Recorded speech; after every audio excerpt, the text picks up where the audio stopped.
ছাত্র জনতার আন্দোলনে ক্ষমতাচ্যুত আওয়ামী লীগের পুনর্বাসন প্রশ্নে এই মুহূর্তে দেশের রাজনীতি উত্তপ্ত।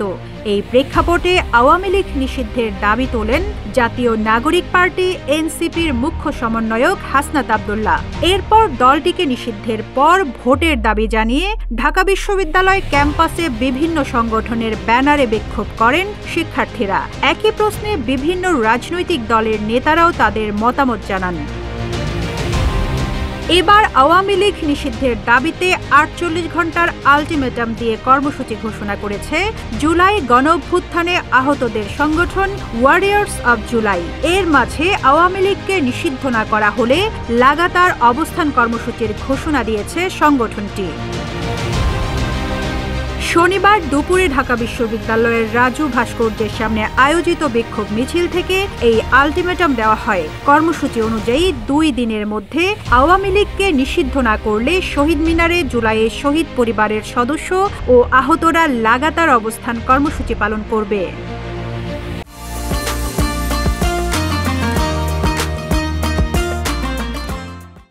বিক্ষোভ সমাবেশ কর্মসূচি ঘোষণা করে আহতরা বলেন, ৪৮ ঘণ্টার মধ্যে আওয়ামী লীগকে নিষিদ্ধের বিষয়ে প্রধান উপদেষ্টা ডক্টর মোহাম্মদ ইউনূসের কার্যালয় থেকে ঘোষণা অথবা সিদ্ধান্ত আসতে হবে। এই সময়ের মধ্যে কোনো প্রতিশ্রুতি না এলে ৪৮ ঘণ্টা পর সারা দেশ থেকে আহত ও শহীদ পরিবারের সদস্যরা কেন্দ্রীয় শহীদ মিনারে লাগাতার অবস্থান কর্মসূচি চালিয়ে যাবেন।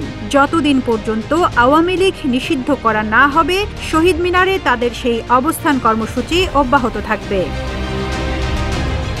আহতদের পক্ষ থেকে আরও জানানো হয়, প্রধান উপদেষ্টার দেওয়া বক্তব্য প্রত্যাহার করতে হবে।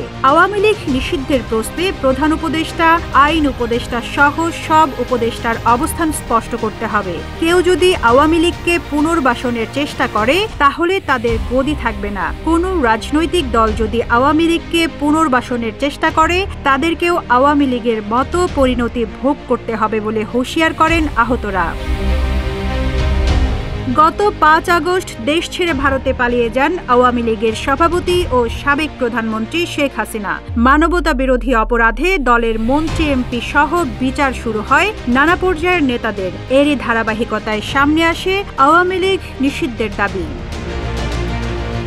এদিকে গত বৃহস্পতিবার ইন্টারন্যাশনাল ক্রাইসিস গ্রুপের প্রতিনিধি দলের সঙ্গে বৈঠকে প্রধান উপদেষ্টা ডক্টর ইউনূস বলেন, আওয়ামী লীগকে নিষিদ্ধের পরিকল্পনা অন্তর্বর্তী সরকারের নেই। কোনো দাবিতেই পেছাবে না নির্বাচন। এরপর দলটিকে ফেরাতে চাপ প্রয়োগ করার অভিযোগ তুলেছেন জাতীয় নাগরিক পার্টির মুখ্য সমন্বয়ক হাসনাত আব্দুল্লাহ। রিজওয়ানা রিন্তি, ইত্তেফাক।